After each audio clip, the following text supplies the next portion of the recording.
The day I was scolded and ran away from home, Qi Xingyuan humiliated me in front of everyone. She's shallow. When Qian, even a dog wouldn't marry her. As he said these words, he was holding my cousin, whom my parents and elder brother treasured like a jewel. Between my cousin Wen Yuanyuan and me, Qi Shengyuan chose the gentle and sensible cousin. Obviously, my parents and my own brother were the same. When I finally bought the plane ticket and decided to leave, it was the last family dinner. My father sighed. If only you were half as sensible as Yuanyuan, my mother chimed in. All you do is fool around all day. My brother frowned and said, you should learn more from Yuanyuan. Qi Shengyuan, he was gently peeling shrimp for Wen Yuanyuan. I quietly finished the meal and disappeared with my suitcase in the early morning. 5 years later, they came looking for me with reddened eyes. I smiled and extended my hand. Mr. Wen, Mrs. Wen, young Master Wen, young Master Qi. Long time no see. My heart felt as if it had been gripped and twisted by an icy hand. The chandelier was dazzling, but what truly stabbed into my eyes was the bag my brother Wencheng was holding out to Wen Yuanyuan, a lake blue crocodile leather, with a small, exquisite metal clasp. It was the limited edition I had been obsessing over for 3 whole months, scouring every boutique in the city, only to finally secure a spot on the essay's waiting list. It was just like that. Handed over to Wen Yuanyuan by my brother as if presenting a treasure. Yuanyuan, look what I bought for you. Do you like it? It'll go perfectly with your new dress. It had been a long time since I'd heard my brother speak in such a gentle tone. When Yuanyuan timidly took it, holding it close to her chest, her voice as faint as a mosquito's hum. Thank you, brother. It's too expensive. You shouldn't have spent so much. She spoke, but her gaze quickly flickered towards me, carrying a hint of concealed triumph. The icy grip twisting my heart suddenly tightened, almost suffocating me. I stared at Wencheng, my voice hoarse. Bro, that bag, oh, Qianqian. When Cheng seemed to have just noticed my presence beside him, he turned his head, his brows habitually furrowing with a hint of impatience at being disturbed. You want it too? The sales assistant said this is the last one. Yuanyuan is frail, and it's rare for her to find something she likes, as the older sister.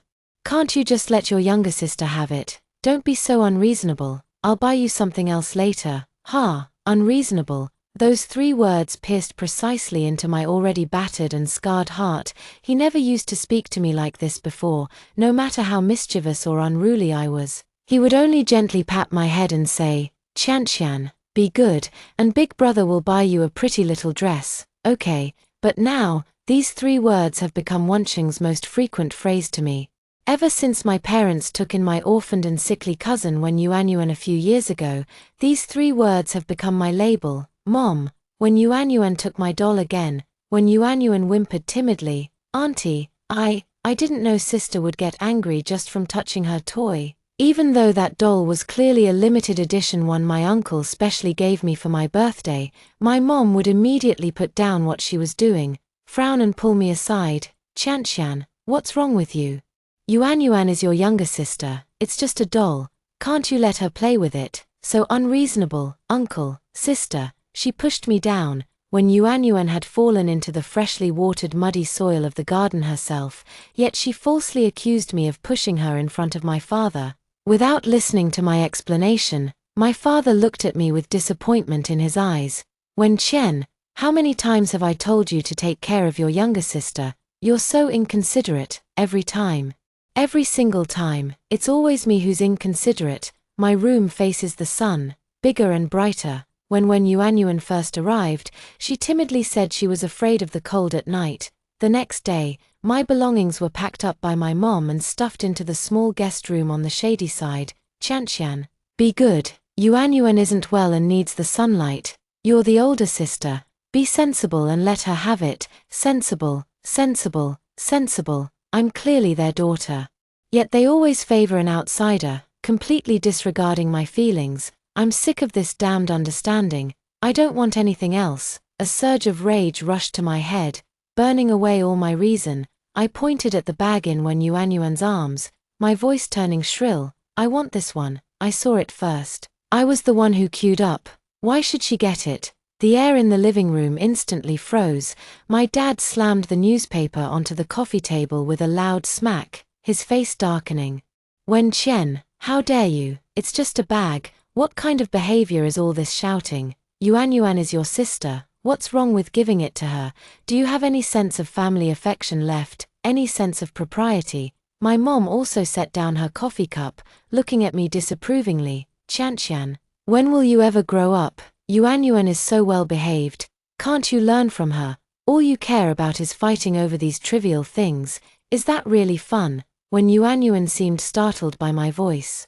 Shrinking back as her eyes quickly reddened, clutching the bag tightly, she began to sob softly. Sister, please don't be angry. I don't want it anymore. You can have it, brother. Don't blame sister. It's my fault. As she spoke, large tears rolled down her cheeks one after another. As if she had suffered an immense injustice, Wen Cheng immediately pulled her into a protective embrace, his gaze toward me turning completely cold. Wen Qian, haven't you caused enough trouble? It's just a bag. Was it necessary to frighten Yuan like this? Look at yourself right now. How are you any different from a shrew? Can you stop being so unreasonable? A shrew, making a scene. Do they really think all I care about is just that one bag? From the clenched part of my heart, there finally came a clear sound of shattering. The sharp pain spread instantly, drowning all the anger and resentment. I watched the scene before me, the brother defending Wen Yuan, the parents with faces full of disappointment, and that shimmering, eye-piercing lake blue leather bag glowing in her arms. My throat was so choked I couldn't utter a sound. One more word, and I felt I would vomit blood on the spot. I turned abruptly, no longer looking at any of them, nor wanting to hear another word from them.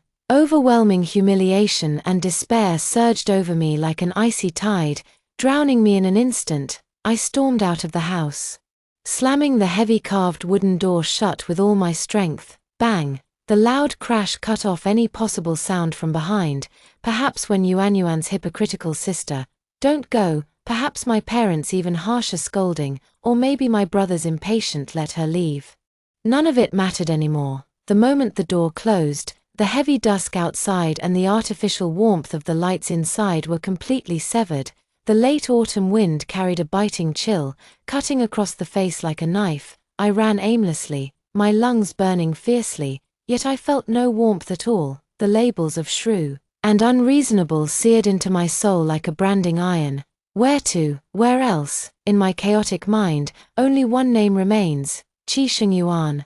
That boy who used to follow me around since childhood, always slipping the sweetest candies into my palm. The boy who would take me skipping class by climbing over the wall, then shoulder all the blame himself. Yuan, who gifted me a high-end limited edition gown on my 18th birthday, whispering in my ear with conviction, Qian, you look as beautiful as a bride today. Promise me you'll marry me someday. He always said I was like a little sun, brightening his world. Right now, I just want to hold on to this last faint glimmer of light. Perhaps he would understand me. I hailed a taxi and gave the name of the private club Yuan frequented. The driver glanced at me through the rearview mirror, probably startled by my reddened eyes and disheveled appearance, and drove in silence the whole way, speeding along. The lights at the club entrance were hazy and alluring. I took a deep breath, trying to wipe the tear stains from my face and suppress the grievances in my heart.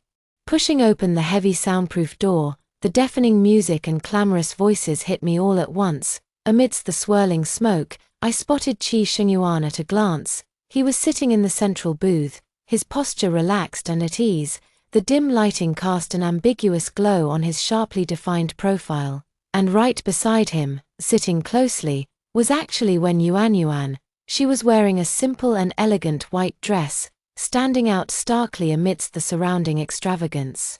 Like a timid little white flower, Yuan slightly tilted his head, smiling as he said something to her. When Yuan kept her head down, her cheeks flushed, nervously twisting the hem of her dress with her fingers, occasionally glancing up at him with eyes full of admiration and dependence. This scene, more than the farce about the bag at home, was like an ice-cold dagger thrust straight into my heart, cruelly twisted for good measure. Yuan could be with anyone. But why did it have to be her? When Yuan, I stood frozen in place, my blood seemingly turned to ice. The other wealthy kids who often hung out in the booth noticed me. One of them, with bleached blonde hair and probably a bit drunk, started teasing Qi Xingyuan with a cheeky grin. "Oh, young Master Qi. Speak of the devil, isn't this your little sunshine, Miss Wen? What, changed your approach recently, not chasing after your young Master Qi anymore?" Now inseparable from the second Miss Wen instead, he deliberately drew out his tone, laced with teasing. "Didn't you say you were going to marry the eldest Miss Wen in the future, young Master Qi? Your preferences are shifting quite fast." A round of knowing laughter erupted around them. Qi Xingyuan's smile faded from his face. He turned his head, his gaze landing on me. That look was unfamiliar, carrying a hint of displeasure at being disturbed, and a trace of, barely perceptible disdain. His thin lips parted slightly, his voice not loud, yet it stabbed sharply into my eardrums. "Marry her," he scoffed, with undisguised annoyance and mockery. When Qian's temper is like a firecracker, it ignites at the slightest touch. "Even a dog wouldn't marry her." He paused, his gaze sweeping over Wen Yuanyuan, who was trembling slightly from nervousness and shyness beside him, and his tone unexpectedly softened. "If I were to marry, it would be someone like Yuanyuan, gentle and sensible." Even a dog wouldn't marry her, gentle and sensible. The world seemed to have been muted, all the noise, music, and laughter instantly faded away from me. Only Qi Xingyuan's icy words remained, echoing madly in my empty mind. When Yuanyuan seemed stunned by this sudden confession, abruptly raising her head to look at Qi Xingyuan with an expression of incredulous joy and shyness, she instinctively shrank closer to Qi Xingyuan, like a fledgling seeking shelter. Qi Xingyuan didn't look at me again. As if I were just an insignificant passerby who had ruined his mood, the excruciating pain in my chest surged once more violently than ever before. It wasn't just being gripped, it was being torn apart alive. So when a heart shatters, it truly does make a sound. I bit down hard on my lower lip, tasting the heavy metallic tang of blood. My nails dug deep into my palms, trying to use this insignificant pain to suppress the overwhelming despair. I didn't cry, tears seemed too cheap, too laughable in the face of such extreme humiliation and icy indifference. I took one last look at the perfect couple in the booth. Qi Xingyuan was whispering something to Wen Yuanyuan, his profile impossibly tender, and Wen Yuanyuan, nestled beside him, wore undisguised happiness and contentment on her face. Turning around, I straightened my back and walked step by step out of this place that had utterly broken my heart. Behind me, the door that separated the clamor from the cold reality slowly closed. Darkness completely swallowed me. This time, there was not a single ray of light left. I thought I had completely given up on them, but when Wencheng's cold message came through, I still replied with a hint of hope. "Okay, Wencheng. Yuanyuan suggested organizing a family camping trip this weekend. It's up to you whether you want to go or not." Me, "Okay, send me the address." But this family camping trip turned out to be a massive, inescapable nightmare. The parents were in high spirits, with Wencheng bustling around to take care of Wen Yuanyuan, afraid she might catch the slightest breeze. Qi Xingyuan also came, bringing a high-end insulated box filled with pastries and fruits that Wen Yuanyuan loved. They all forgot that I used to be the child they cared for and doted on during outings. Like an unnecessary outsider, I silently trailed at the end of the group. The forest wind carried a damp, earthy chill that seeped into the bones with every gust. That night, Qi Xingyuan's words, "Even a dog wouldn't marry you," kept replaying in my mind, each time bringing a sharp sting of pain. I must be pathetic to still harbor even a sliver of emotional longing for them. "Yuanyuan, are you cold? Here, wrap yourself in this blanket." Wencheng draped his woolen blanket over Wen Yuanyuan. "Thank you, brother, I'm not cold," Wen Yuanyuan murmured in refusal, her cheeks flushing pink. "Be good, your health is delicate." My mother smiled from the side. "Chenna is so considerate."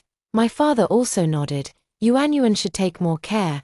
Qi Xingyuan handed over a thermos, warm ginger tea, to ward off the cold. When Yuanyuan took it, cradling it in her hands, sipping slowly, her long lashes lowered like a fragile porcelain doll, her gaze occasionally swept over me, lagging behind, carrying a hint of pity and the superiority of a victor, as if declaring to me, "See, the ones who treated you the best are now all fawning over me, and you, Wen Qian, were heartlessly abandoned by them like a dog." At dusk, we found a flat grassy area in the valley to set up camp. Nearby stood a row of abandoned ranger cabins, dark and looming in the distance. "Sister Qianqian, that little wooden house over there looks so mysterious." When Yuanyuan's friend Lily pointed at the wooden cabin dramatically and said, "Want to go explore together? Take some photos?" Yeah, it looks so cool," another girl chimed in, when Yuanyuan seemed a bit scared. Moving closer to Qi Xingyuan and whispering, "Could there be snakes inside? It's so dark, kind of creepy." Qi Xingyuan immediately patted her shoulder reassuringly, "Don't be afraid, I'm here." "What's there to be afraid of, Yuanyuan? It's broad daylight." Lily, being quite bold, grabbed Wen Yuanyuan's hand and pulled her forward. "Come on, let's go, Sister Qianqian, you come too, there's safety in numbers." She reached out with her other hand to pull me along, and I instinctively wanted to refuse. I have a deep-rooted fear of darkness, stemming from an accident in my childhood. This is something Qi Shengyuan, my parents, and my elder brother all know, but seeing their excitement, especially when Yuanyuan's dependence on Qi Shengyuan, an inexplicable, self-destructive impulse suddenly surged within me. I nodded silently, perhaps going to a dark place and letting fear overwhelm oneself might temporarily numb the pain in the heart. The wooden cabin was old, with light struggling to seep through the broken windows and door cracks, barely illuminating the swirling dust. Inside was empty, save for some rotten wood and scattered debris. "Wow, look at this broken cabinet. It would totally have that post-apocalyptic vibe in photos." Lily excitedly pulled Wen Yuanyuan inside. Qi Xingyuan stayed by Wen Yuanyuan's side, turning on his phone's flashlight to illuminate the path for her. I was left behind, standing near the door, watching Qi Xingyuan tightly holding Wen Yuanyuan's hand ahead. My heart ached once more. Qi Xingyuan knew I was afraid of the dark. In the past, even when walking home from school on a well-lit main road, he would hold my hand in front, saying awkward things. "Hold on tight, in case the streetlights go out later. Don't you dare start crying." A bitter smile forced its way into my heart. "Wen Qian, oh Wen Qian, it's all in the past now." The door was of that old-fashioned, heavy wooden type, with rusted latches hanging on it. The light inside the room grew increasingly dim, with only the faint glow from Qi Xingyuan's phone flickering. The darkness was like a viscous tide, silently closing in from all directions, gradually pressing against my nerves. Fragments of childhood memories, being locked in a dark room, surged uncontrollably to the surface, bringing with them a chilling sense of suffocation. I instinctively took a step back, my heel hitting the threshold. At that very moment, a gust of wind rushed through the hallway. Bang! Click! A dull, thunderous crash. The heavy wooden door was suddenly slammed shut by the wind. The old-fashioned latch on the door, under the force of the impact, actually clicked shut with a snap, sealing tightly. The sudden loud noise and complete darkness sent all the blood in my body rushing to my head, only to freeze into ice the next second. "Ah!" Lily and the other girl screamed in terror. "What's going on?" Qi Xingyuan's voice was filled with shock and anger as the beam from his phone immediately swept toward the door. The door is closed," Lily cried out in a trembling voice. "Xingyuan Gij, I'm scared." When Yuanyuan's trembling voice echoed in the darkness, "Don't be afraid, Yuanyuan, I'm here," Qi Xingyuan comforted her, the beam from his phone flashlight flickering on the door as he pushed and pulled at the latch with all his might. "Damn it, it's rusted shut, won't budge. What do we do? Are we going to be trapped here forever?" Another girl burst into tears. "Phones, quick, call for help." Lily remained relatively calm. I leaned against the icy wooden door, my body trembling uncontrollably.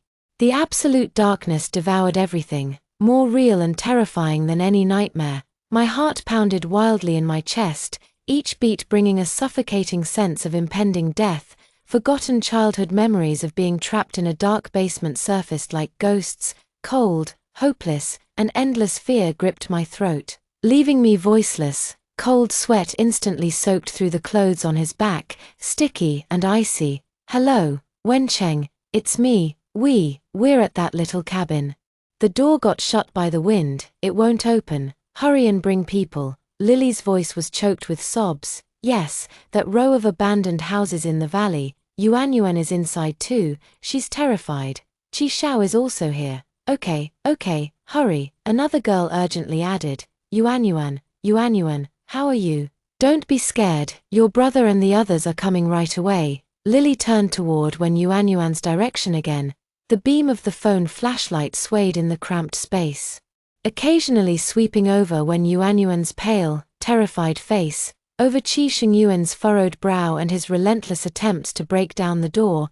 That faint light did not fall upon me in the slightest. Like an invisible ghost, I was utterly forgotten in the corner by the door, devoured by boundless darkness and fear. Time grew thick and interminable in the grip of sheer terror, each passing second an agony to endure. Finally, the sound of chaotic footsteps and shouts came from outside the door.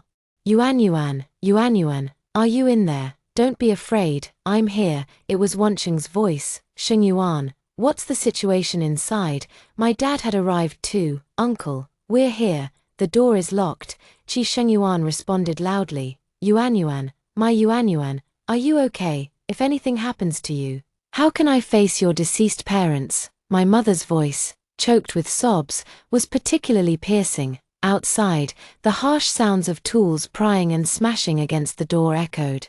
Each heavy blow felt like it was striking my already frayed nerves. Bang, crash, a loud bang, accompanied by flying wood splinters. The door was finally forced open with violence.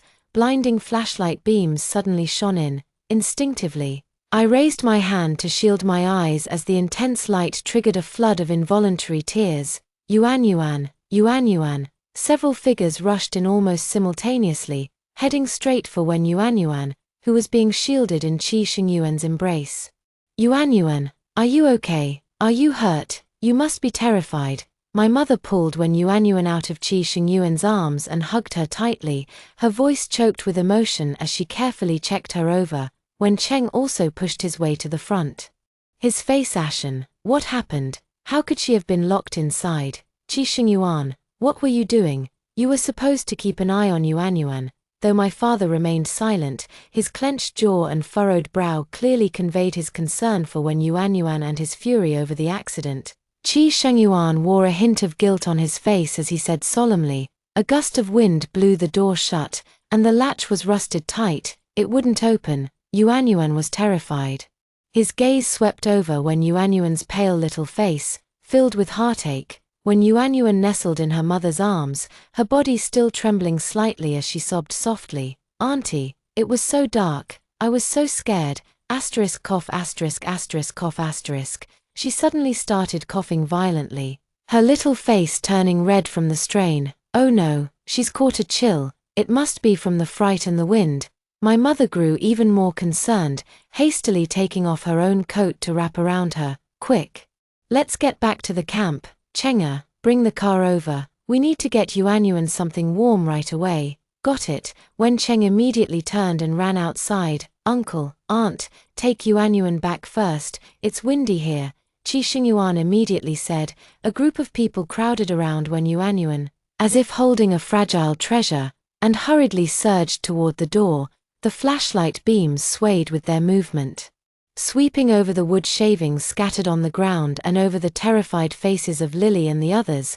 No one looked back, no one asked, "What about Wen Qian? How is she?" I stood in the shadows by the door, less than a step away from where it had been broken open. The violent coughing just now churned my stomach, leaving a coppery, sweet taste stuck in my throat. Cold sweat soaked through my clothes, clinging to my icy skin, sending shivers down my spine as the lingering terror coursed through every limb. Lily and another girl supported each other, still shaken, and followed the crowd as they made their way out. From beginning to end, no one glanced my way. The last beam of the flashlight disappeared beyond the door, a soft thud echoed. The sound of the camp vehicle driving away. The world fell completely silent, dead silence, only the mournful howl of the wind through the valley, passing through the dilapidated wooden house, emitted a hollow whimper. The darkness closed in again, embracing me with both tenderness and cruelty.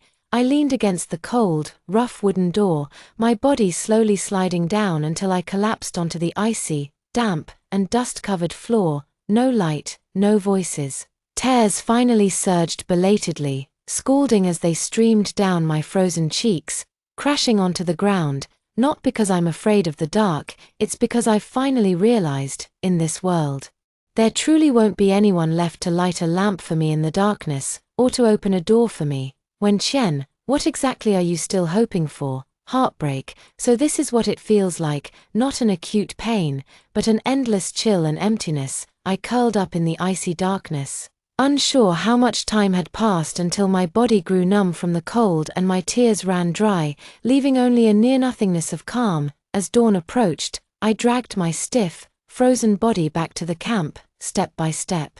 The camp was silent. A low murmur came from my parents' tent, as if they were discussing leaving early to take Wen Yuanyuan to see a doctor. Wen Cheng's tent was silent, and Qi Xingyuan's eye-catching off-road vehicle was already gone. No one noticed my absence all night, or perhaps no one remembered that someone like me even existed in the campsite. I quietly packed my simple belongings without disturbing anyone and boarded the earliest scenic bus leaving the camp. Outside the window, the mountain forest gradually became clear in the dawnlight, tinged with fresh greenery, yet in my heart, only desolate ashes remained. The phone screen lit up, displaying a new deposit notification from the banking app. It was the final payment I received last month for solving the feng shui issues of a nouveau riche boss's new villa. The amount wasn't staggering, but it was enough to buy a one-way ticket to the other side of the planet and sustain me in a foreign country until I found my first job.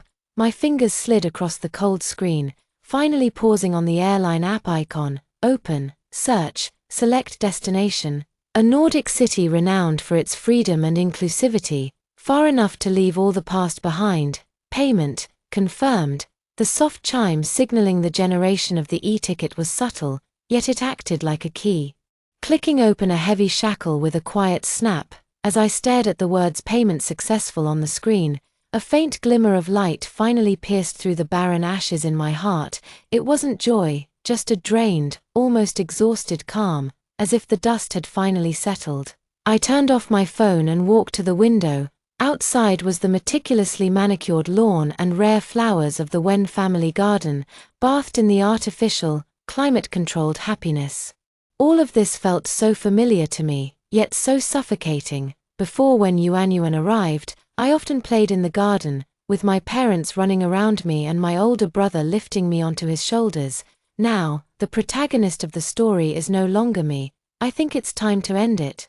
The last bit of ridiculous reluctance is about that illusion called home. Perhaps, a final farewell is still needed to sever the last thread of self-deception.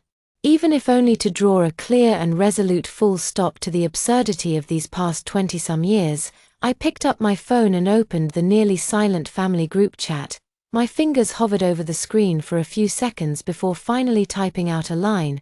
Tomorrow at 7 p.m. Private room 888 at Golden Summit Restaurant. My treat, something to discuss. At everyone. The message was sent out, and it took a full 10 minutes before the phone vibrated once. It was Mom. Got it, don't be late again.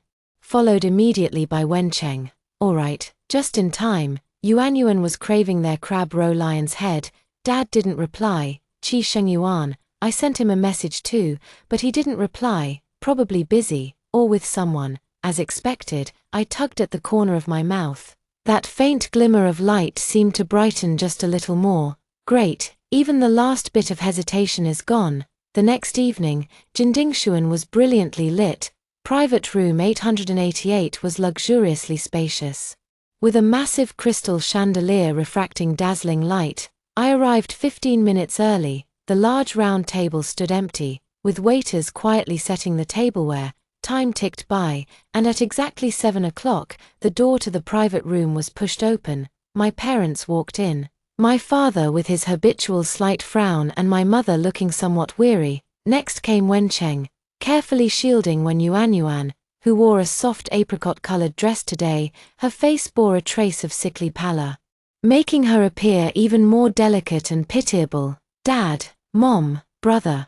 Yuan, I stood up, my voice calm and steady.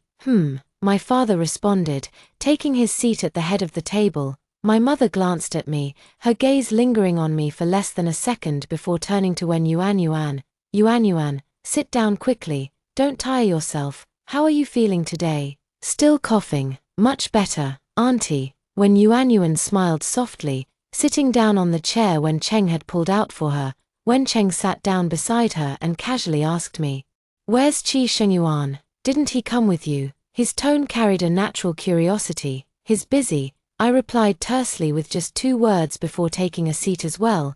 No sooner had the words left my mouth than the private room door swung open again. In walked Qi Shengyuan, dressed in a well-tailored dark suit that accentuated his tall and upright figure. His gaze swept across the table, landing directly on the empty seat beside Yuan, and he naturally walked over, pulled out the chair, and sat down. "Shengyuan Gij." When Yuan looked up with a sweet smile, Qi Shengyuan nodded at her, the corners of his lips curving slightly in acknowledgement. Only then did he seem to notice me, his eyes casually flicking over as he gave a slight nod. "Wen Qian," he said, his tone as flat as if addressing a barely familiar colleague, "everyone is here." The waiter began serving the dishes quietly, and the exquisite dishes filled the large rotating tray. No one touched their chopsticks. And the atmosphere was somewhat tense. Father took a sip of tea, breaking the silence. He looked at me with a familiar scrutinizing gaze. "Go ahead, what's the matter this time?" He set down his teacup, his voice not loud but filled with reproach. "Always rushing around, never steady. If you were even half as sensible as Yuan, understanding how to consider the family, your mother and I wouldn't have to worry so much about you." My mother immediately chimed in. "Exactly.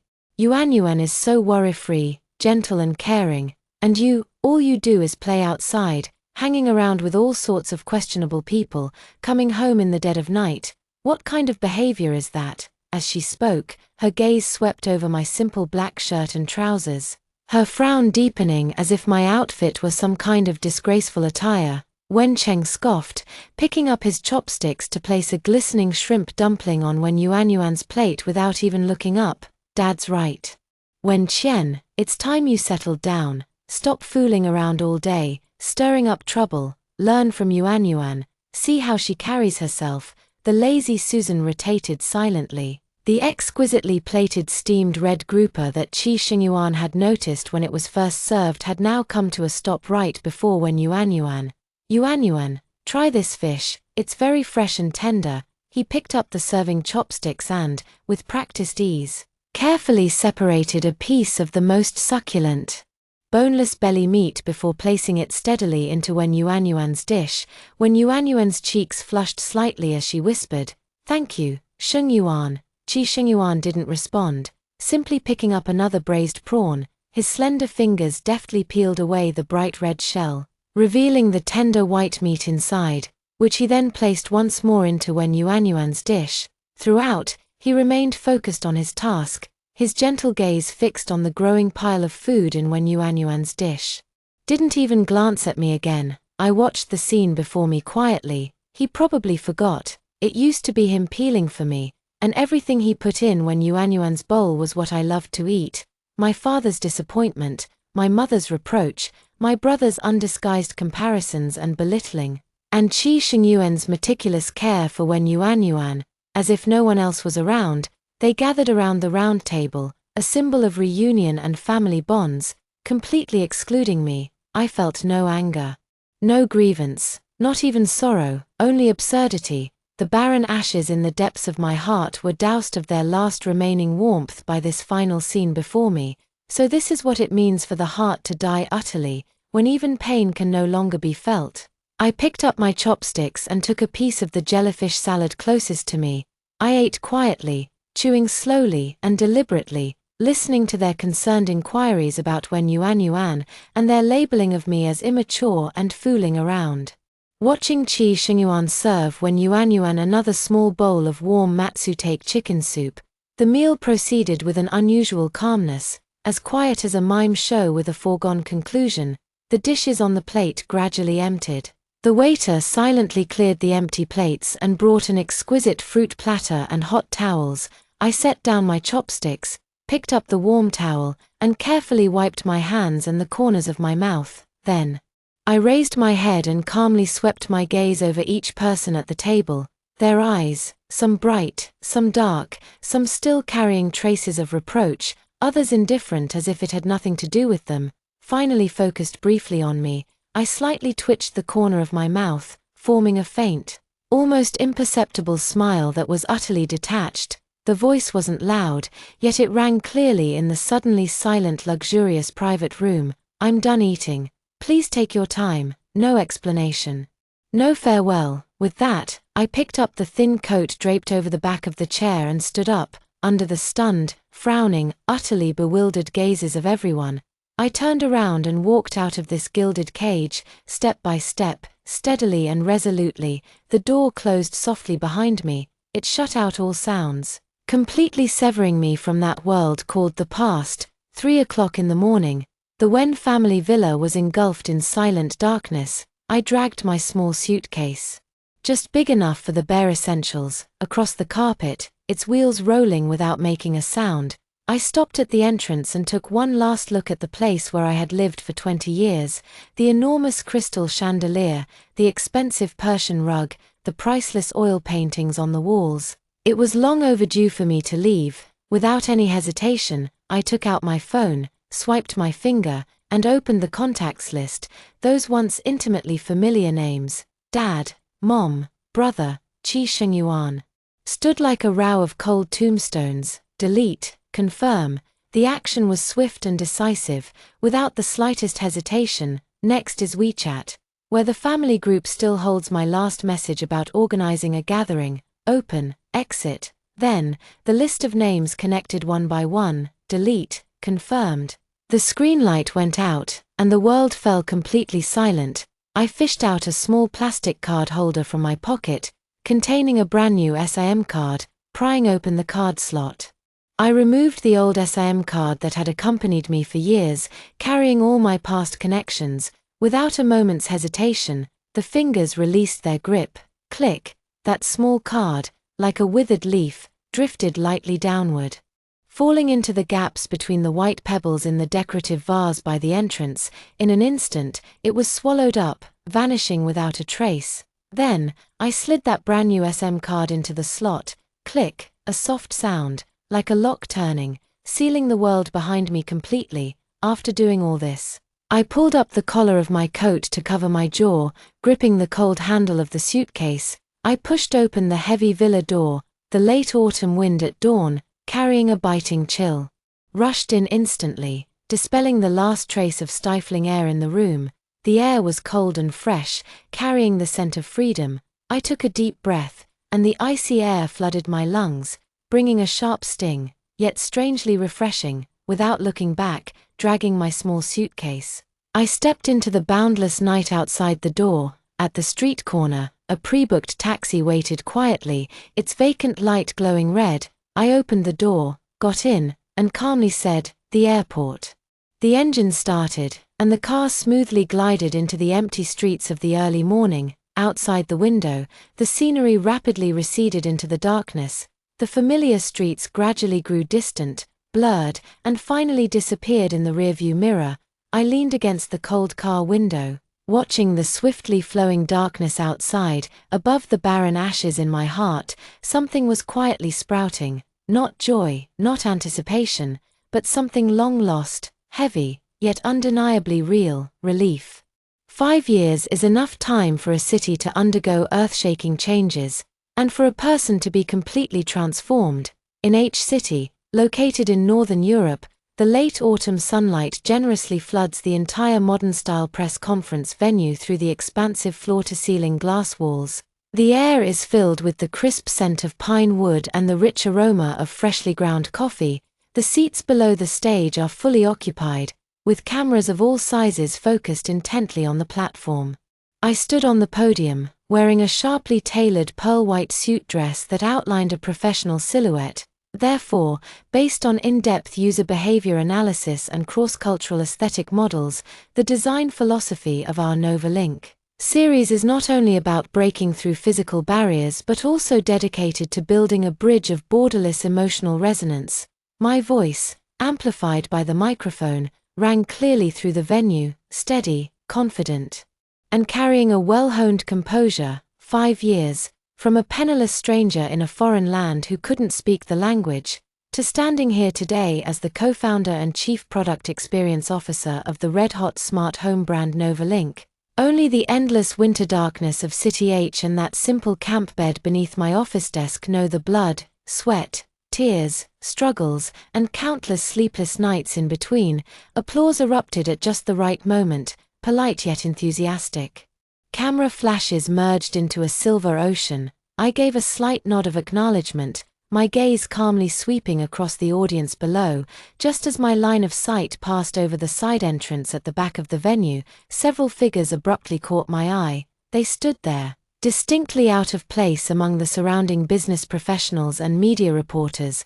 My father, Wen Zhenghong, 5 years apart, he seemed to have aged considerably, his once straight spine now slightly hunched, and his temples streaked with glaring patches of frost white. He wore a thick woolen coat that seemed somewhat out of place, his face bearing the exhaustion of a long flight and an almost fearful urgency. His eyes were fixed intently on me on the stage, swirling with shock, unfamiliarity, and a hint of indescribable regret and pain. My mother, Lin Wanrong, her well-maintained face had lost its usual composure and elegance, her eyes swollen and red, and her carefully styled bun slightly disheveled. She clutched the arm of the person beside her with one hand, her knuckles turning white from the force, her lips trembling slightly as if she were about to lose control and scream at any moment.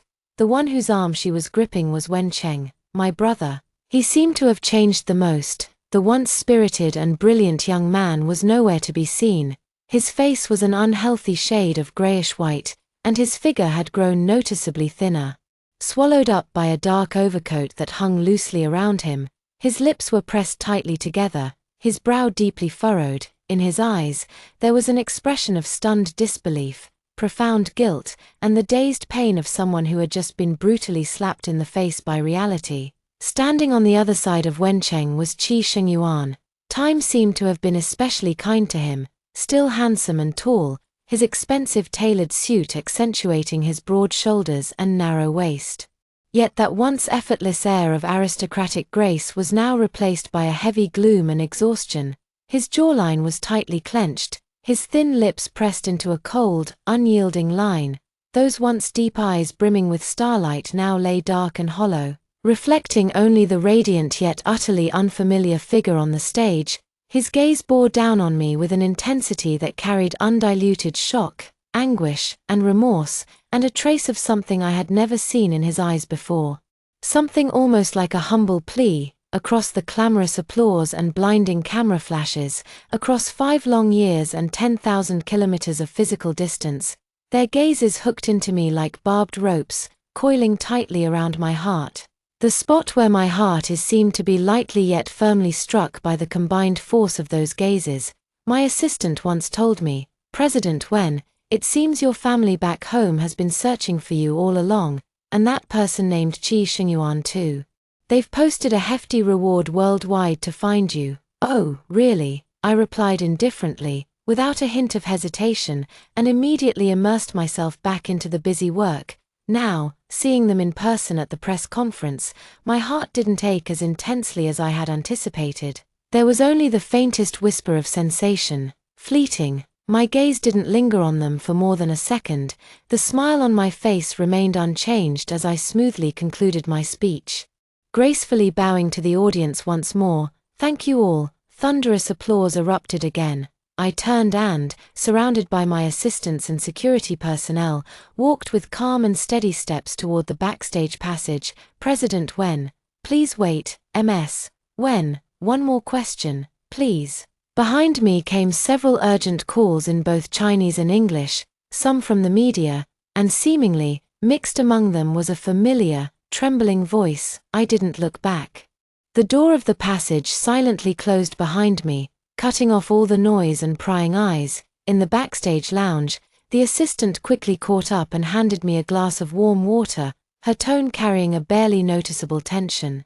"When, those people outside, seem to be here for you, should we notify security?" I took the glass, took a small sip, and looked up. "No need," my voice was calm and steady, betraying no emotion. "They're irrelevant. Is the post-press conference media interview arranged?" "It's all arranged. In the small meeting room in 10 minutes, I nodded and walked to the dressing mirror, slightly adjusting the perfectly neat hair at my temples. The woman in the mirror had calm, sharp eyes. With no trace left of the once submissive and enduring Wen Qian from years past, 10 minutes later, I appeared punctually in the small meeting room. Several heavyweight media journalists were already waiting inside, and the exclusive interview proceeded smoothly. The questions revolved around the product, market, and future strategies, professional and efficient. After an hour-long interview, the journalists gradually left. The last journalist, a blonde, blue-eyed woman, packed up her recorder, stood up, and smiled, saying, "Ms. Wen, thank you very much for your time. Your brand story is truly inspiring, especially the hardships you mentioned when you first arrived in H City. It left a deep impression. Finally, could you share what has been your greatest motivation throughout this journey? Is it your family?" Family. This familiar yet strange word, like a tiny pebble cast into a still lake, sent imperceptible ripples through my heart before vanishing without a trace. I smiled slightly. A standard and distant smile carrying just the right touch of professionalism. What sustains me is the belief in creating value, the countless companions who fought alongside me, and, I paused, my gaze drifting toward the clear, boundless sky outside H City's window, the version of myself that never bows to the past. The reporter showed an understanding and admiring smile, thanked me once more, and left. The meeting room fell silent. I picked up the folder on the table and was about to leave. Click! The wooden door of the meeting room was gently pushed open from the outside. Those figures finally appeared at the doorway. They stood there, blocking the only exit. 5 years of time and 10,000 kilometers of distance seemed compressed and distorted in this moment, leaving only the heavy standoff across the threshold. The air in the lounge seemed to freeze instantly. My father stood at the forefront, his eyes fixed intently on me, his lips trembling as he forced out a few broken syllables from the depths of his throat. Qian, is it really you?" The voice was hoarse to the extreme, carrying a tremor of disbelief, as if on the verge of death. My mother was already in tears. She broke free from Wen Qing's supporting hand. Staggering forward a step, her voice was sharp and fragmented, thick with sobs. "Qian, my daughter, Mom is sorry. Mom was wrong. Mom was truly wrong. We've searched for you for 5 years. And today we've finally found you. Your room has been cleared out by Wen Yuanyuan for you, and I've bought many beautiful dresses for you. When Yuanyuan has also been sent away, she will never appear before you again. Qian, won't you come home with Mom? Come home." She reached out her hand, as if to lunge forward and grab me, but was firmly held back by Wen Qing. Wen Qing's face was even more ashen than it had been at the venue. He tightly gripped his emotionally distraught mother. Yet his gaze was fixed on my face like a nail. His eyes were filled with remorse, pain, self-blame, and a kind of desolation utterly crushed by 5 years of time. He opened his mouth as if to say something, but in the end, he only closed his eyes in pain, letting out a stifled sob. And Qi Shengyuan. He stood at the back, leaning against the doorframe. His tall figure now appeared somewhat hunched, his handsome face devoid of any expression, only a deathly pallor. Only those unfathomable eyes remained unblinking, locked onto me with an unyielding intensity. Within that gaze surged waves of agony and remorse, along with a hint of a stubbornness bordering on madness. I calmly averted my gaze, picked up the folder and phone on the table, stood up, and walked toward the door without the slightest hesitation. As I approached, the human wall at the door seemed to grow even more rigid and tense. My mother's sobs turned into stifled whimpers, while my father swayed slightly, the last glimmer of hope in his eyes extinguished completely, leaving only despair as lifeless as ashes. Wen Qing clenched his lower lip tightly, the veins on the back of his hand standing out as he held his mother's hand, and Qi Shengyuan, in the instant I was about to pass him by, suddenly tensed up, Instinctively, he reached out, that hand with its distinct knuckles, the same one that had gently caressed Wen Yuanyuan's hair countless times, and abruptly seized my wrist, his icy fingers, with a desperate strength, tightly clamped around my wrist. "Qianqian," he finally spoke, his voice hoarse and pleading. "Don't go." I stopped in my tracks, not because of his touch, nor because of that broken call, just because the way was blocked. I lowered my lashes, my gaze falling on my wrist, which he had grabbed. That hand, which once made my heart race and filled me with longing, now brought only a chill and an indescribable unfamiliarity. Then I raised my head. Her gaze swept calmly over his bloodshot eyes, filled with pain and humble pleading, over the faces behind him, equally etched with remorse and despair. No anger, no resentment, not even a ripple of emotion. With a detached curve of her lips, she said, "Excuse me, please." A slight twist of her wrist, effortless, freed her from that desperate grasp. Qi Shengyuan's hand froze mid-air, his fingers curling futilely before finally dropping limply. The color drained from his face in an instant, and the last faint glimmer of light in his bottomless eyes was completely extinguished. I didn't look at him again, nor did I glance at the 3 family members behind me who seemed to have all vitality sucked out of them in that moment. My gaze remained fixed straight ahead, as if they were nothing but air. I took my steps, the high heels clicking clearly on the polished floor with a crisp tap, tap, and without hesitation, I walked past them. I walked toward the sunlit corridor outside the door, toward that vast and free future that had long ceased to have anything to do with them. The bright sunlight outside the door poured in instantly, outlining my straight and resolute figure. Behind me, the silence was shattered by the sudden eruption of heart-wrenching sobs. Suppressed to the extreme, "Qianqian, my daughter." There was also a dull, heavy thud, as if someone had thrown their entire body against the doorframe. Accompanied by Wencheng's hoarse cry, "Qi Shengyuan." I didn't look back, not a single step was taken to stop, follow up. On the morning after Wen Qian's disappearance, an eerie calm enveloped the Wen family villa. Lin Wanrong descended the stairs, massaging her temples, and frowned at the empty living room. "Qianqian didn't come home again last night.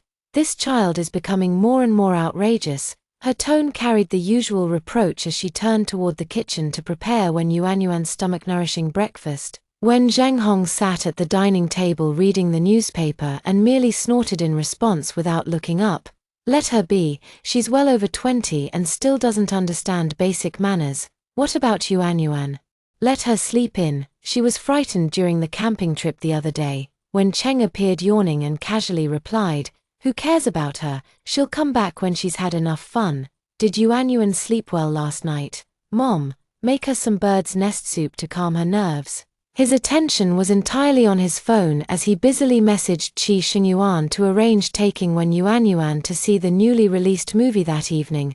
For 3 consecutive days, Wen Qian's room remained empty. The usual certainty of she's out fooling around again began to be replaced by a barely noticeable unease. The dining table, missing that figure who could sometimes be boisterous and other times unsettlingly silent, felt unusually empty. "Give her a call." When Zheng Hong set down his chopsticks, his tone commanding, "Ask her how long she plans to keep this up." Lin Wanrong picked up the phone and dialed, but the receiver only delivered a cold, mechanical voice. "The number you have dialed is not in service, not in service." The restaurant fell silent in an instant, when Cheng and Wen Zhenghong looked up simultaneously, while Wen Yuanyuan also paused her delicate sips of soup, her eyes flickering briefly. "Disconnected number. How is that possible?" Lin Wanrong, refusing to believe it, dialed again, but the result remained the same. When Cheng immediately took out his own phone and called Wen Qian's number, only to hear the same emotionless automated message through the receiver. The ease on his face vanished, replaced by a hint of panic. "Dad, Mom, Qianqian's phone, it's really been disconnected." A chill silently crept up the spines of the 3 members of the Wen family. In the past, no matter how angry Wen Qian was, her phone was always reachable, even if she didn't answer. A disconnected number signified a complete and resolute severance. "Go find Qi Shengyuan." When Zheng Hong abruptly stood up, he must know. When Cheng practically rushed out of the house, When he arrived at the CEO's office on the top floor of the Qi Group, Qi Xingyuan had just finished a meeting, his brows carrying their usual air of nobility mixed with a trace of irritation, when Cheng blurted out without preamble, "Xingyuan, has Qianqian contacted you? Her phone number is out of service, she's disappeared." Qi Xingyuan frowned. When Qian, "Isn't she," he instinctively wanted to say, "Isn't she throwing a tantrum with you guys?" But the words caught in his throat as a strong sense of dissonance struck him. How long had it been since he'd properly spoken to Wen Qian? When did it all begin? Fragments of memories uncontrollably flooded his mind. Was it 6 months ago? When he stood up Wen Qian for their planned art exhibition date because when Yuan suddenly felt unwell and was scared being home alone, he drove over and spent the afternoon with her. Leaving Wen Qian waiting outside the museum for 3 hours, only to receive her icy got it in the end. Or was it that stormy day when he got a tearful call from Wen Yuan saying she was lost and scared in an underground parking lot? He immediately turned the car around, abandoning Wen Qian, who had gotten out after a minor argument, alone on the roadside in the pouring rain. Just last month, when Wen Qian accidentally dropped Wen Yuan's new phone, cracking the screen, what had he said? "Wen Qian, can't you be more careful? Yuan's things can't handle your clumsiness." He remembered the look Wen Qian gave him then, piercingly cold. Without a word, she turned and walked away. All those overlooked details, Wen Qian's increasingly sparse contact, her growing silence, now felt like needles, densely piercing his heart. An overwhelming sense of loss, so intense it was suffocating, seized him without warning. "She didn't look for me." Qi Xingyuan's voice was slightly hoarse as he immediately picked up his phone to dial Wen Qian's number. When the number not in service prompt came through the receiver, his heart suddenly stopped, and his face turned several shades paler. How could this be? How could she possibly have changed her phone number? What on earth is Wen Qian doing? Find her now. Qi Xingyuan growled at his assistant, his voice devoid of its usual composure. Check all her bank card transactions. Contact every friend she might know, airports, train stations, search everywhere. In the days that followed, the Wen family and Qi Xingyuan mobilized every possible connection, frantically searching for Wen Qian like madmen. There were no unusual transactions on the bank card, as if she had vanished into thin air. They contacted everyone they could think of who had ever crossed paths with Wen Qian, but the responses were either "we haven't been in touch for a long time" or "I don't know." Wen Cheng found Song Yi, the only close friend Wen Qian had, in a quiet cafe. Song Yi looked at the haggard-faced, anxious-eyed Wen Cheng and the silent, brooding Qi Xingyuan beside him, curling her lips into an undisguised, mocking smile. "Well, if it isn't the young master of the Wen family and President Qi. What brings you here? Looking for Qianqian?" Song Yi stirred her coffee, her tone icy. "Now you're in a hurry. Where were you earlier, instead of cherishing a wonderful girl like Wen Qian? You treated a white lotus like a treasure. Were your brains crushed by a door or kicked by a donkey?" Wen Cheng's face turned livid from the scolding, but he didn't dare to retaliate. "Song Yi, we're really worried. Qianqian she's gone, driven away by all of you, and that pretentious Wen Yuan, working together." Song Yi interrupted him with a sharp gaze. "Are you satisfied now?" Qi Xingyuan suddenly looked up, his eyes dark and fierce. "Song Yi, watch your words. I know I was wrong before for neglecting Qianqian because of Yuan, but Yuan, at least her gentleness and thoughtfulness weren't fake." Deep down, he still refused to believe that the girl who always soothed his worries with her soft voice could be a lie. Gentleness, thoughtfulness. Song Yi let out a derisive laugh, as if hearing the most ridiculous joke. "Qi Xingyuan, I used to think you were just blind, but now I realize you're a complete idiot. Played like a fool by Wen Yuan and still counting money for her. What do you mean?" Wen Cheng's heart sank. "What do I mean?" Song Yi glared at them coldly. "If you want to know what kind of person Wen Yuan really is, why don't you investigate for yourselves? Go ask her dear best friend Jiang Qingqing. See for yourselves what your precious little white flower is really like behind your backs." Song Yi's words were like a bomb dropped into deep water. Qi Xingyuan and Wen Cheng immediately went to Jiang Qingqing's home. Without prior notice, they rang the doorbell directly. The door was opened by Jiang Qingqing. Her face still wearing a lingering smile. Her phone was on a video call, and the screen clearly showed Wen Yuanyuan's face. Now it's perfect. That I saw when Qian has finally been forced to leave. From now on, everything in the Wen family, including brother Shengyuan, will be mine. No one can threaten me anymore. Qingqing, don't you think Jiang Qingqing's smile froze instantly upon seeing Qi Shengyuan and Wen Cheng at the door, their faces livid and eyes terrifying, quickly turning into sheer panic. Yuanyuan, her hand trembled, nearly dropping her phone to the ground, on the other end of the video call.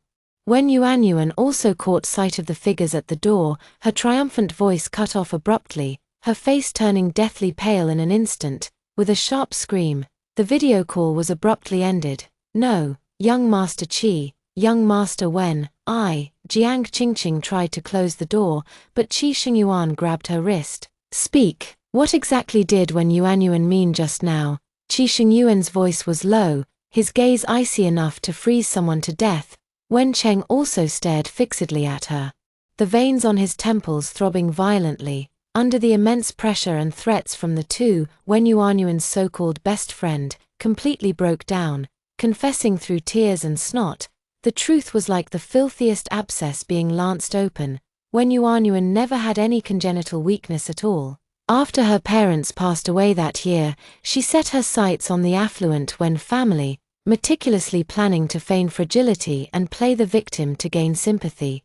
Successfully securing a place in the Wen household, her goal was clear from the start: to replace Wen Qian as the center of the Wen family and win over Qi Shengyuan, the Golden Bachelor. She knew Wen Qian had a straightforward and fiery personality, which would easily lead to friction with Qi Shengyuan. Seizing every opportunity, she subtly showcased her gentleness and understanding in front of Qi Shengyuan, quietly driving a wedge between the two. She made Qi Shengyuan gradually see Wen Qian as unreasonable and immature, while positioning herself as the one who could offer him a warm harbor. Forcing Wen Qian to leave was the most crucial step in her plan.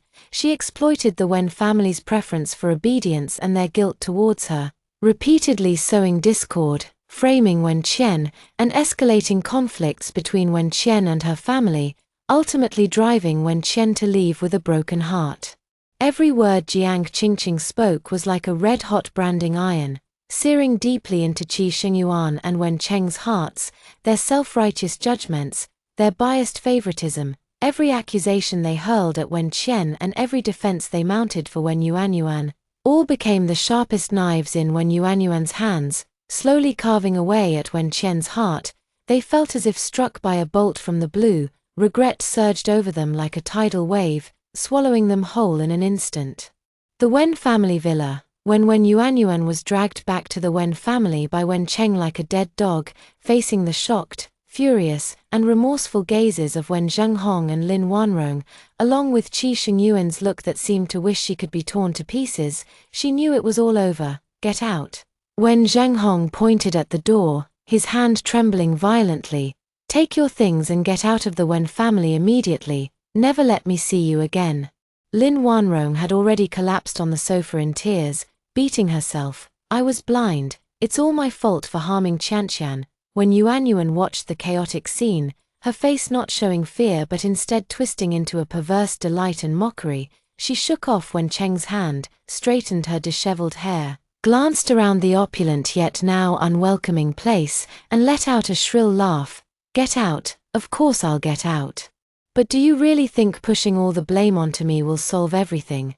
Do you think kicking me out will bring Wen Qian back? Dream on. She pointed at Wen Zhenghong. You, always preaching about rules and face, but have you ever given your own daughter even an ounce of trust? You never believe a word she says. You only trust this outsider playing pitiful. Then she turned to Lin Wanrong. And you, my dear aunt. All you care about is having the kind of obedient and well-behaved daughter you want. The moment when Qian shows a bit of her own thoughts or temper, in your eyes she's rebellious and immature. Have you ever cared about what she truly wants? Finally, her gaze fixed on Wen Cheng, whose eyes were bloodshot and fists clenched, her tone dripping with venom. As for you, my dear brother, you're the most hypocritical of all. What you've always wanted in your heart is a docile little sister who lets you flaunt your elder brother's authority and obeys your every word. When Qian's rebellion and independence made you feel out of control, made you feel humiliated, so you couldn't wait to latch onto me, your replacement. It was all of you. You were the ones who pushed Wen Qian away with your own hands, and now you're pretending to be heartbroken. Too late. Ha ha ha, shut up. Wen Cheng was completely struck where it hurt the most. He lunged forward and slapped Wen Yuanyuan hard across the face. Smack! The sharp sound of the slap echoed through the living room. When Yuanyuan staggered back several steps from the blow, a trickle of blood seeping from the corner of her mouth, clutching her face. She glared venomously at every member of the Wen family, including Qi Shengyuan, whose face had turned ashen. Then, with a burst of wild, shrill laughter, she turned and stormed out of the Wen family home without looking back. The living room was deathly silent. When Yuanyuan's words were like a sharp dagger, completely tearing away the last shred of self-deceptive pretense that the Wen family and Qi Shengyuan had clung to, exposing the bloody, ugly truth beneath. Yes, it was them. It was their repeated distrust, their stubborn preference for the illusion of obedience, their own hands that pushed their once vibrant, real daughter-sister, who used to hug them and clumsily try to care for them, into the abyss of despair, overwhelming grief and remorse, like a massive boulder, crushed everyone beneath its weight. When Zheng Hong seemed to have aged 10 years overnight, collapsing onto the sofa with hollow eyes, Lin Wanrong's sobs turned into desperate wails. Wen Cheng covered his face, crouching on the ground as his shoulders trembled violently. Qi Shengyuan stood frozen in place, his entire body icy cold. Wen Yuanyuan's deceit had driven him to the brink of madness with rage, but what tormented him even more was his own reflection. It was he who had pushed away the girl who once adored him with all her heart, shoving her further and further until she vanished completely from his life. The venomous insult, "Not even a dog would marry you," now echoed relentlessly in his mind, each repetition slicing through him like 1,000 cuts. He recalled his childhood self who had vowed to marry her, now seeming like the biggest joke. In the days that followed, regret drove them to engage in a nearly futile search. The Wen family offered a 50 million reward for information on Wen Qian's whereabouts, creating a sensation that attracted countless opportunists, yet yielded no real leads. Qi Shengyuan, as if gone mad, set aside most of his company affairs and flew around the world, leaving no stone unturned in places where Wen Qian might have been, only to return disappointed time and again. The immense mental stress and self-torment caused him to rapidly waste away. His eyes filled with an unshakable gloom and despair. The Wen family's company gradually declined as its core figure lost all spirit and will. Wen Cheng drowned his sorrows in alcohol day after day, trying to numb the bone-deep regret, only to sink deeper into despair. Time crawled painfully through 5 years of hopeless searching and profound remorse, until that day, the massive LCD TV screen was broadcasting international financial news. A name and figure both familiar yet utterly foreign exploded like thunder in the deathly silent Wen family living room. The highly anticipated smart home brand Novalink held its global new product launch in City H today, where its co-founder and Chief Product Experience Officer, MS, Wen Qian, delivered a remarkable speech. The woman on the screen, dressed in a pearl-white suit and skirt, stood tall with an aura of cool yet formidable elegance. She stood under the spotlight, confidently and fluently articulating the product concept in English, radiant and commanding attention. Her face, stripped of all traces of youthful naivety and past grievances, now bore only the quiet intensity and sharpness forged through trials. It was Wen Qian, it's really her. A wave of immense shock and overwhelming joy instantly swept over the 3 members of the Wen family, when Zheng Hong's remote control clattered to the floor. While Lin Wanrong covered her mouth as tears gushed forth uncontrollably, when Cheng's wine glass shattered into pieces, spilling alcohol across the floor, yet he remained oblivious, his entire body trembling as he stared fixedly at the screen. Almost at the same time, Qi Shengyuan's phone began vibrating wildly. With Wen Cheng's name flashing on the screen, he swiped to answer, only to hear Wen Cheng's incoherent, tearful scream, "Found her." Sheng Yuan, we found Qianqian, in H City, on TV. The press conference. Qi Shingyuan's heart felt as if it had been tightly clenched by an invisible hand, then suddenly released, sending blood rushing wildly through his veins. He dashed to the TV and pulled up the replay, when that face, the one etched in his memory yet utterly transformed, appeared clearly on the screen. The overwhelming shock sent him staggering back a step, and he barely managed to steady himself by gripping the table. 5 years. After the torment of searching through over 2,000 days and nights, he had finally caught a glimpse of her, only to find her presented in such an unreachable manner. Without a moment's hesitation, the 3 members of the Wen family swiftly arranged their visas and booked the earliest available flight. Qi Shengyuan even used his private jet, arriving in H City almost simultaneously with the Wen family. Following the news leads, they recklessly stormed into the press conference venue. And after it ended, they blocked the entrance to the backstage lounge. Thus, that heart-wrenching scene unfolded. She saw them, her gaze calm and unruffled, as if glancing past insignificant strangers. She addressed them as Mr. Wen, Mrs. Wen, Young Master Wen, Young Master Qi. She broke free from his grasp with a light, effortless motion, as if brushing away a speck of dust. She said, "Excuse me, please let me pass," she said. "I'm done eating, please take your time." Then she left resolutely. She said, "Someone insignificant," she said, "the self that never bows to the past." Every word she spoke, every glance she gave, every movement she made was like the sharpest ice pick, piercing and shattering their hearts, barely held together by 5 years of remorse and pain. Once more, completely, she left. Walking in high heels, her back straight and her steps unhurried, she moved toward the sunlit corridor, toward a future they could never reach nor ever be part of again. Behind her lay a world in ruins, when Zhang Hong, as if drained of all strength, collapsed onto the cold floor of the hallway, tears streaming down his aged face as he murmured, "Qianqian, Dad was wrong." Lin Wanrong screamed her daughter's name in heart-wrenching sobs, trying to chase after her, but was held back tightly by Wen Cheng. Mother and son slid to the ground together, their desperate cries echoing through the empty corridor. Wen Cheng held his mother tightly, his face buried in her shoulder, his body shaking violently with suppressed sobs like a wounded beast. Qi Shengyuan leaned against the cold wall and slowly slid down to sit on the ground. He didn't cry, just tilted his head back to stare at the blinding white light on the ceiling, his eyes as empty as a desert. On his wrist still lingered the icy touch of her pulling away. The cruel words, "Even a dog wouldn't marry you," now echoed madly in the dead silence of his mind.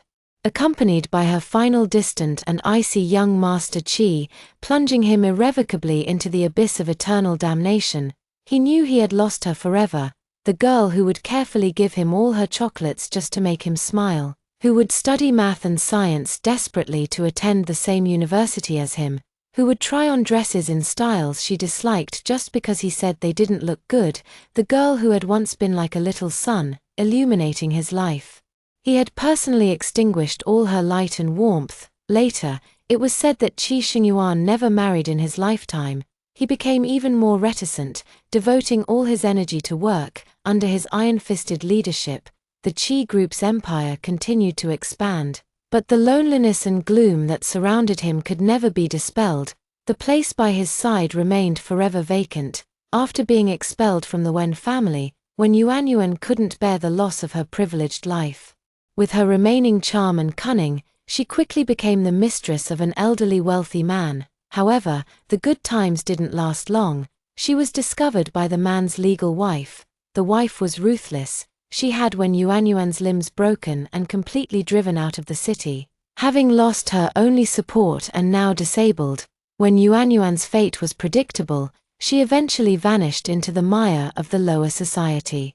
Forgotten by all, the Wen family's circumstances grew worse with each passing day. When Zhang Hong's health collapsed under the weight of immense shock and regret, and the company's business plummeted, Lin Wanrong spent her days in tears, her mind in a daze. When Cheng became a mere shell of himself, neglecting company affairs and drowning his days in alcohol, numbing the gnawing pain and irreparable mistakes in a drunken stupor, The sun was shining brightly over City H across the ocean. When Qian stood by the floor-to-ceiling window on the top floor of Novalink's headquarters, overlooking the vibrant city below, her assistant handed her the latest market report, which she skimmed through swiftly, her gaze sharp and focused. Occasionally, in those fleeting moments, a few distant and blurry faces might flicker through her mind, but it was just a fleeting thought, like the wind brushing over the lake, leaving not a trace behind. Her world had long moved forward, vast and boundless. Thank you for watching today's story. If you enjoyed this video, please give it a thumbs up and share it with your friends. We'd love to hear your thoughts in the comments below, so feel free to share your opinions, and don't forget to subscribe to our channel for more great stories. We'll see you in the next video.